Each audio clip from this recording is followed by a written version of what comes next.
tentang alat ukur radiasi. Yang pertama, ada alat ukur radiasi direct atau yang hasilnya bisa dibaca langsung, yang terdiri dari pendus dan surveimeter. Dan alat ukur radiasi indirect atau tidak baca langsung yang terdiri dari TLD dan film batch. Sebelumnya, perkenalkan nama saya Rida Eka Pulimudita dengan nomor NIM 4132310059. Dan saya Dista Vanisha dengan NIM 4132310058. Dan saya Sasmita Maulidia dengan NIM 4132310057. Selamat menyaksikan!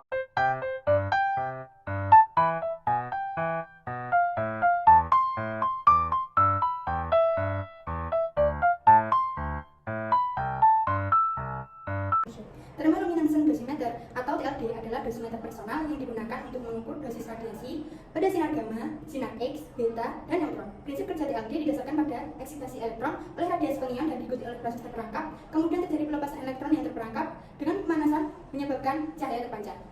Keunggulan alat ini adalah bisa Anda gunakan berulang kali, bisa mengukur dosis tinggi atau rendah, dan akumulasi sangat baik. Selain itu, alat ini tidak terpengaruh oleh lingkungan. Range pembacaan dosis bisa mencapai 3 bulan sekali. Tetapi alat ini tidak dapat Anda jadikan dokumentasi, serta pembacaan dosis membutuhkan alat TLD reader. Cara penggunaan TLD yaitu pertama, lakukan annealing TLD selama 1 jam pada suhu 4000 Celcius. Kemudian, lanjutkan selama 2 jam pada suhu 1000 Celcius untuk membersihkan sisa-sisa energi yang tersimpan. Kedua, lakukan kalibrasi dengan sumber radiasi standar dengan dosis radiasi yang sudah ditentukan sebelumnya. Ketiga, dinginkan TLD selama 15 menit, baca TLD dengan TLD reader, dan catat hasilnya. Keempat, lakukan langkah pertama sebelum TLD digunakan. Kelima, baca TLD dengan TLD reader dan catat hasilnya. Hasil bacaan dikali dengan FK. Keenam, semua langkah dilakukan oleh TLD reader sehingga user tinggal melakukan perhitungan dosis radiasi yang diterima TLD. Film batch dosimeter adalah alat ukur radiasi indirect atau tidak baca langsung yang terakumulasi selama periode tertentu atau biasanya dalam waktu 1 bulan. Secara umum digunakan sebagai personal monitoring dalam lingkungan yang terpapar radiasi. Film batch ini ringan, mudah dibawa dan mudah penggunaannya. Alat ini memiliki 2 komponen utama, yaitu film emulsi. Adalah sejenis film fotografi hitam dan putih yang sensitivitasnya bervariasi tergantung pada ukuran putih film. Film ini ditempatkan di dalam holder dan akan menghitam jika terpapar radiasi. Yang kedua adalah holder, komponen untuk menahan film emulsi. Film batch memiliki beberapa filter yang berfungsi untuk mengukur dan membedakan jenis radiasi yang terdeteksi. 6 filter yang biasanya ada pada film batch adalah filter timbal, filter aluminium, filter tembaga, filter plastik, filter laben, dan yang terakhir adalah filter kadmium. Film batch bekerja berdasarkan prinsip fotokimia. Berikut adalah langkah prinsip kerja film batch. Ketika film batch terpapar radiasi, elektron dalam kristal AgBr akan berpindah dari pita valensi ke pita kondisi. Selama terkena radiasi, elektron terus-menerus mengalami akumulasi. Setelah periode tertentu, biasanya dalam 1 bulan, film batch dibaca. Elektron yang telah terakumulasi harus diberi energi dari luar agar bisa berpindah. Energi ini berupa energi panas. Pancaran elektron dieksitasi oleh energi yang keluar, kemudian dideteksi oleh fotomultiplier. Nah, besaran pancaran cahaya sebagai dengan dosis radiasi yang diterima.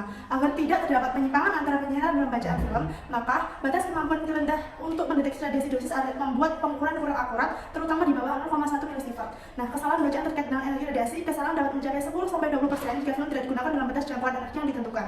Kesalahan karena temperatur pada sensitivitas fotografik, terutama pada pekerja di lingkungan tropis yang terpapar panas. Pendus atau pen dosimeter adalah alat pemantau dosis perorangan terbaru saat ini yang mempunyai kelebihan, dapat dibaca secara langsung dan tidak membutuhkan peralatan tambahan untuk membacanya. Sedangkan kekurangannya adalah sifat akumulasinya cukup rendah karena ketelitiannya yang kurang baik dan mudah bocor.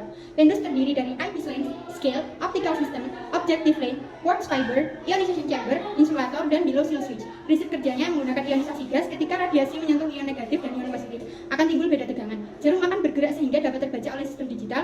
Cara penggunaannya, pertama aktifkan pendus dengan menekan tombol on, tempelkan dosimeter pada pakaian atau area yang ingin diukur paparan radiasinya. Biasanya dosimeter dipasang pada pakaian di dekat area dada, karena itu memberikan perkiraan yang lebih baik tentang paparan radiasi pada tubuh. Lalu perhatikan tampilan LCD atau LED pada dosimeter untuk melihat hasil. Surveimeter radiasi adalah instrumen yang dirancang khusus untuk mendeteksi, mengukur, dan memantau tingkat radiasi dalam suatu lingkungan atau pada objek tertentu. Surveimeter termasuk metode pengukuran radiasi yang langsung atau direct karena surveimeter dapat mendeteksi radiasi yang dipancarkan oleh bahan radioaktif tanpa perantara. Komponen-komponen utama yang ada dalam surveimeter yaitu yang pertama ada detektor. Detektor berfungsi untuk mendeteksi radiasi yang ada di sekitarnya. Yang kedua yaitu elektronik pengukuran yang berfungsi untuk mengolah sinyal dari detektor dan mengonversikannya menjadi nilai intensitas. Yang ketiga ada skala atau layar yang menampilkan hasil pengukuran dalam bentuk angka atau grafik. Yang keempat adalah baterai atau sumber daya. Surveimeter harus memiliki sumber daya atau biasanya baterai untuk mengoperasikannya, detektor, dan elektronikanya. Kemudian yang kelima ada casing dan peralatan penunjang. Casing melindungi komponen internal surveimeter. Peralatan penunjang meliputi tombol, pengoperasian, layar, dan fitur lainnya. Prinsip kerja surveimeter radiasi adalah mengumpulkan dan mengukur radiasi yang ada di lingkungan sekitar. Surveimeter radiasi terdiri dari dua komponen utama, yaitu sumber radiasi dan detektor radiasi. Cara kerjanya, pastikan sumber radiasi dan alat yang digunakan sama. Yang kedua, range energi alat dan apa yang diukur sama. Yang ketiga, sertifikat kalibrasi untuk memastikan alat sudah terkalibrasi. Yang keempat adalah expired sticker certif kalibrasi, dan yang kelima adalah faktor kalibrasi, serta yang terakhir adalah pada saat alat digunakan, pastikan baterai full dan dapat mengoperasikannya dengan baik. Kemudian pengukuran laju dosis, bagaimana caranya? Yang pertama yaitu set switch timer bagian atas surveimeter inspektor pada posisi off. Aktifkan surveimeter inspektor, kemudian tunggu hingga timer selesai. Baca laju dosis yang diukur, kemudian yang selanjutnya adalah penyimpanan dan perawatan. Setelah penggunaan, matikan surveimeter dan simpan dengan baik untuk mencegah kerusakan. Pastikan alat selalu dalam kondisi bersih dan kering untuk menjaga kualitas dan ketepatan pengukuran. Sekian video dari kami, kurang lebihnya mohon maaf. Wassalamualaikum warahmatullahi wabarakatuh. Terima kasih.